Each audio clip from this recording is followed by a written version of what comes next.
Hello everyone and welcome back to my YouTube channel. Today I am a bit later than usual, but as you probably know, there was the release of my favorite things and I just got my hands on these products. I came home and I started to, well, make this card. So I really wanted to feature the new release today already, and so I just went for it. This card, I know it's the edited version, but it took me about an hour and a quarter to make it. So I'm really glad that I got the editing and everything done immediately to be able to share this today. So I am making a birthday card using some new products, also some older ones, and this one is really a rainbow birthday card. It's really festive thanks to the new stamp set, but let's talk about it more. So first of all, I'm starting with my background. I'm using some older stencils. The first one is from my favorite things. It's the Watercolor Wash Square Stencil. And then secondly, I'm going to use the Fawn Starry Sky Stencil, which is also one that was released a bit back. So I decided to go with rainbow colors. I took all of these bright rainbow colors out of my distress inks, and then I started ink blending. I didn't know whether I wanted to fill this square completely or not and have it just on the edges, but I liked it how it was like this, and I was like, okay, maybe just continue like this. So for this Starry Sky stencil, I'm going to go over the same area with the same distress inks to have it tone on tone, but then sort of create a pattern paper with this stencil on top. So I'm quickly doing that, and then let's talk about the new set that I'm featuring today. Today I am featuring the You're the Main Event stamp set and the All Occasions scripted greetings. First of all, the greetings. The script is just gorgeous, and there is one of every occasion that I need when making cards, so that's just genius. And then the stamp set with the images You're the Main Event. Well, it's one of those stamps or themes of stamps that I never thought I needed. And yes, I'm saying needed because that's my excuse. The moment that I saw this stamp set, I was like, I need it.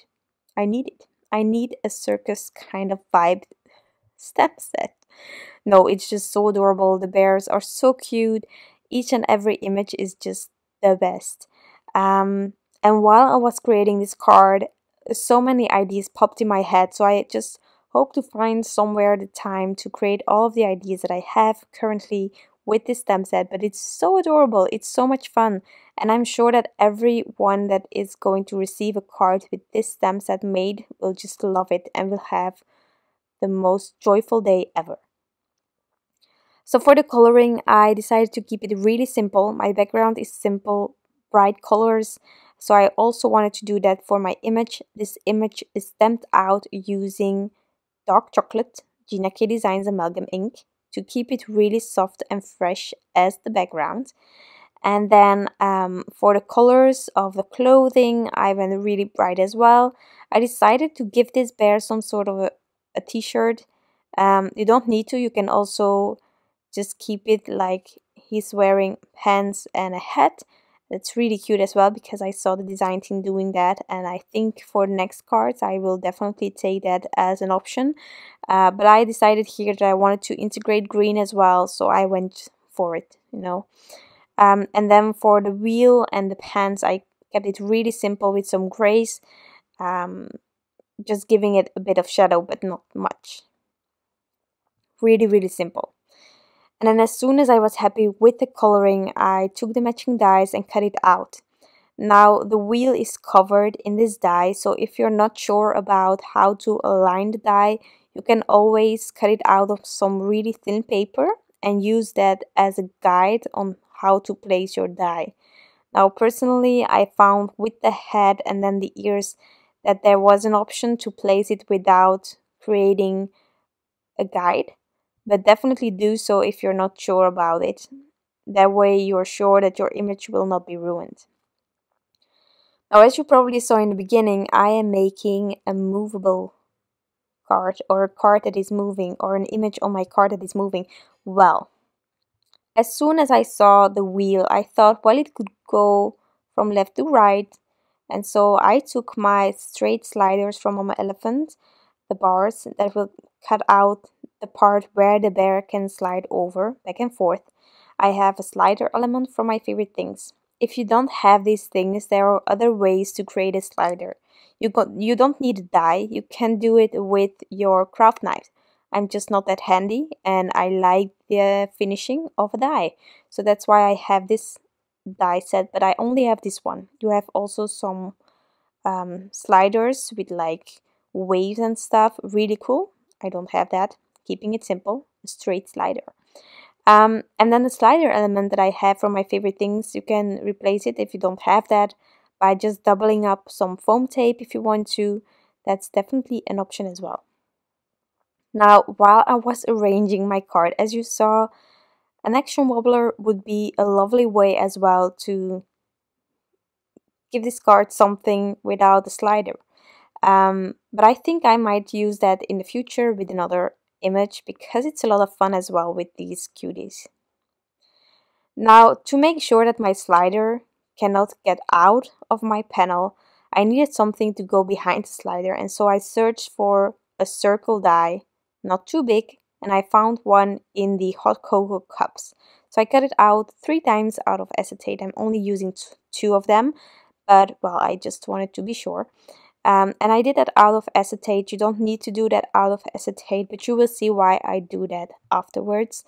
The area where I'm placing the slider element is really fine, so the reinforcement to not let it slip out is going to be wider than my image itself, so I cannot tuck it away. So that's why I decided for acetate, so that you can still see through that and see the complete background that I will recreate by keeping the piece that I'm now going to die cut.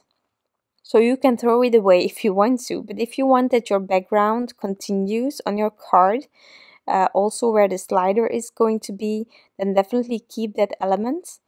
And you will see what I will do next. It's just once it's die cut, I am going to add that piece on my card base immediately before adding the slider and stuff. But first, removing really slowly that purple tape. I don't want to ruin my panel. And now I'm going to add my image on top of this panel. Now, to adhere the image to the slider and the reinforcement to not let it slip out, I decided to use Scotch tape. Why? Because it's a really strong adhesive, and you don't need to wait until it's dry, and I really wanted to show a card today, so I needed to think smart. So I did that, Scotch tape. And I'm going to use 2 pieces of acetate. As I said, you don't need to, but I just thought that that might be, well, more secure. I don't know if it is going to have any use, but it works, so that's the most important thing.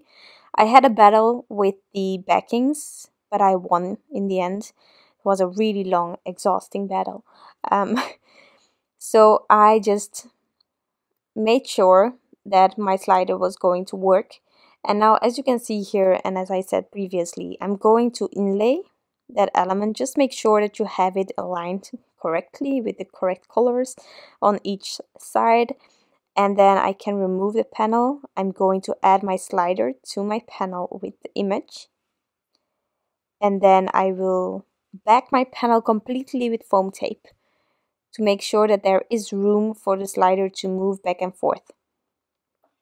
So you can decide to do 1 layer of foam tape or more. I did 1 because that is enough.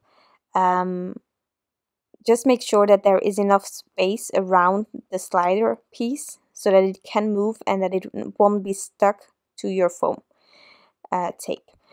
So I did that, covered the back as always completely for reinforcement. And then once that was done, I removed the backings. I added a bit of anti-static powder tool around my slider. Don't know if that is going to help, but it works, so that's the most important thing.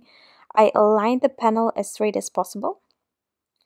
like that, and then look how cute. Okay, I'm really excited about this card. I don't make it often, and when I'm making it and it works, it's like victory, you know. I decided to add some embellishments, so these are the iridescent stars from Studio Katia. Since I have added in the back one layer of foam, my image is quite lifted still because the slider is thicker than one layer of foam tape. So therefore, it can still slide over the elements that I'm now adding. I tested it ahead of time because I don't want them to block the sliding part. So definitely check it out before you add anything if it is with dimension, so that you can see whether the slider will still be able to move or not. Because I think it's fun if you can just let it move completely and you have the options. So that's what I did. And that is my card. Gonna show the sliding part. I'm so glad with this card. I love the rainbow. It's a really fun but bright and fresh card in my opinion. And I'm glad that I'm sharing it today with you. Thank you so much for already stopping by, although the timing is a bit different. I hope that you enjoyed this video and that you like the card. I had a lot of fun creating it. Thank you so much for stopping by and taking the time to watch this video. I truly appreciate it. I want to thank you all and I wish you an incredible day. Bye!